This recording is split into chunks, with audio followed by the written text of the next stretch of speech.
दोस्तों, आज की वीडियो में हम आपको अमलियात की बेसिक मालूमात देंगे।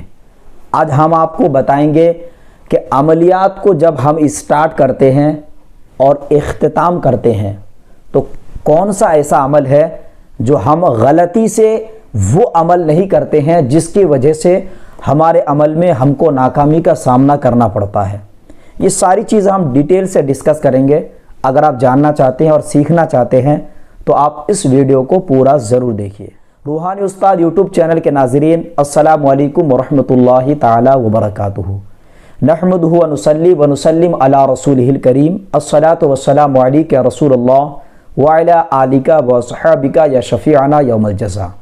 प्यारे दोस्तों, आज़ीज़ साथियों, अमलियात के मैदान में अगर आप अभी अभी कदम रखे हैं, एक आप बिगिनर आमिल हैं या अमलियात से आपको बहुत ज़्यादा दिलचस्पी है या अक्सर व बेशतर आप कोई अमल या वज़ाइफ करते रहते हैं, लेकिन आपको मालूम नहीं है कि अमलियात के शुरू में कौन सा ऐसा अमल है जो आपको पढ़ना चाहिए, तो आज मैं आपको बताऊंगा कि अमलियात के शुरू में आप दुआई एहतिसाम किस तरह से पढ़ें और दुआई इख्तिताम कैसे पढ़ें।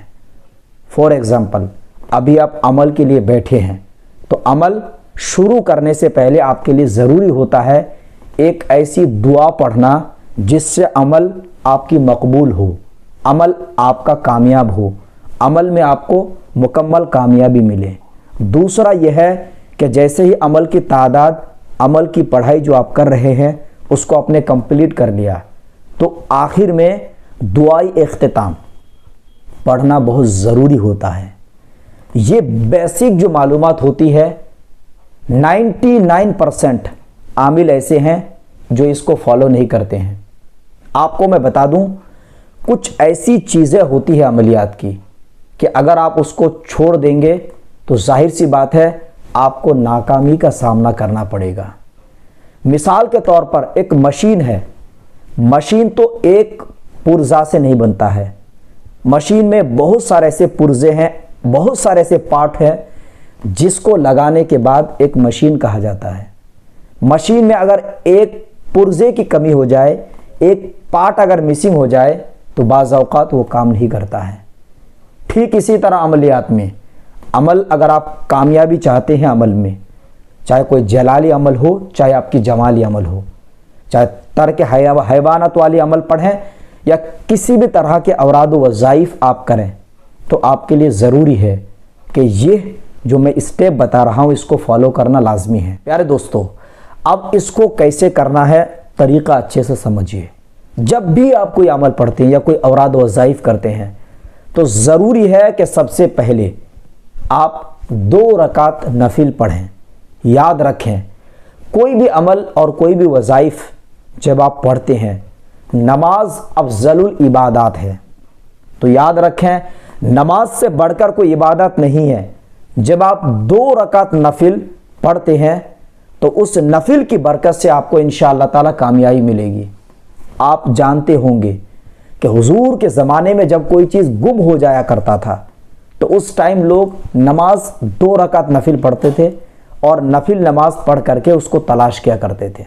बहुत सारे बुजुर्गान दीन ने अपने अपने किताबों में तहरीर फरमाए हैं कि अगर कोई चीज़ गुम हो जाए, कोई चीज़ चोरी हो जाए, कोई सामान मिल नहीं रहा हो तो 2 रकात नफिल पढ़ने की तलकीन करते कि आप 2 रकात नफिल पढ़ो, इंशाअल्लाह ताला तुम्हारा सामान जहाँ भी रखा है वो मिल जाएगा। प्यारे दोस्तों, अब जो मैं अमल बता रहा हूँ, जब आप कोई अमल शुरू करने का सोचें, 2 रकात नफिल आपको पढ़ना है। नफिल पढ़ने के बाद सबसे पहले आपको 11 मरतबा दरूद शरीफ पढ़ना है। याद रखें, 11 मरतबा जब दरूद शरीफ हम पढ़ते हैं इसमें कुछ हिकमत है। हिकमत ये है कि मेरे आका सल्लल्लाहु अलैहि वसल्लम पर हम दरूद पढ़ते हैं तो हुजूर का जो ज़ाती नाम है वो मोहम्मद है। ज़मीन में मोहम्मद और आसमान में अहमद नाम है, तो लफ्ज़ मोहम्मद का जो अदद है 92 है, 92 है। और इल्मुल अदद का एक कायदा है कि जब 92 इसका मुफरद अदद बनाएंगे, यानी 9 और 2 को जब हम जोड़ते हैं तो आपका 11 अदद बनता है।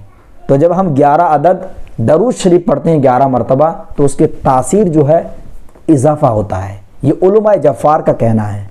प्यारे दोस्तों, अजीज साथियों, तो 11 मरतबा हमेशा कोई भी अमल में हो दरूद शरीफ पढ़ें, ज़्यादा आपको बेहतर होगा, कामयाबी के इम्कानात बढ़ जाएंगे। अब आपको सबसे पहले दुआए एहतिसाम पढ़ना है।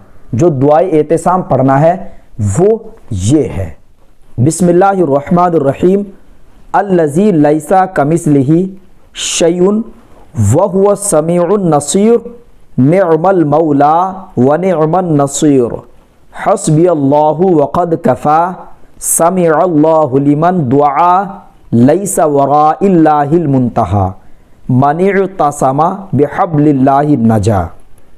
दुआए एहतिसाम सिर्फ आपको 7 मरतबा पढ़ना है। ठीक है, सबसे पहले आपने 11 मरतबा दुरूद शरीफ, जो मैंने दुआए एहतिसाम पढ़कर सुनाया वो 7 मरतबा, उसके बाद सूरह इखलास यानी कुल हुवल्लाह शरीफ आपको 7 मरतबा पढ़ना है, फिर आखिर में दुरूद शरीफ। ये आपका दुआए एहतिसाम हो गया, यानी स्टार्टिंग की दुआएं। अब आप जो भी अमल या वज़ाइफ पढ़ रहे हैं जिसके लिए आप कामयाबी चाहते हैं, अब वो अमल वज़ाइफ पढ़ लें। जब आपकी पढ़ाई की तादाद कंप्लीट हो गया तब आपको दुआए इख्तिताम 7 मरतबा पढ़ना है। दुआए इख्तिताम ये है, बिस्मिल्लाहिर्रहमानिर्रहीम, सुब्हानल्लाहि मल्लम यज़ल करीमम वला यज़ालु रहीमा। ये दुआए इख्तिताम है। जब आपकी अमल कंप्लीट हो गई, ये दुआए इख्तिताम 7 मरतबा पढ़ें। शुरू में आपको 11 मरतबा दरूद शरीफ पढ़ना होगा। ठीक है, यानी 11 मरतबा दरूद शरीफ आपने पढ़ लिया, दुआए इख्तिताम आपने 7 मरतबा पढ़ी, फिर सूरह इखलास यानी कुल हुवल्लाह शरीफ आपने 7 मरतबा पढ़ा, उसके बाद दुरूद शरीफ आपने 11 मरतबा पढ़ा। तो इस तरह से ये अमल एहतिसाम और इख्तिताम आपने पढ़ लिया।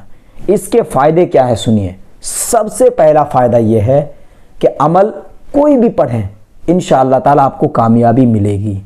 दूसरा फ़ायदा यह है कि अगर आप कोई जलाली या जमाली या कोई ऐसा ख़तरनाक अमल पढ़ रहे हैं जिसमें डर खौफ की मसला है, तो ऐसे अमलियात में रिजात होने का खौफ रहता है, रुजात होने का डर रहता है।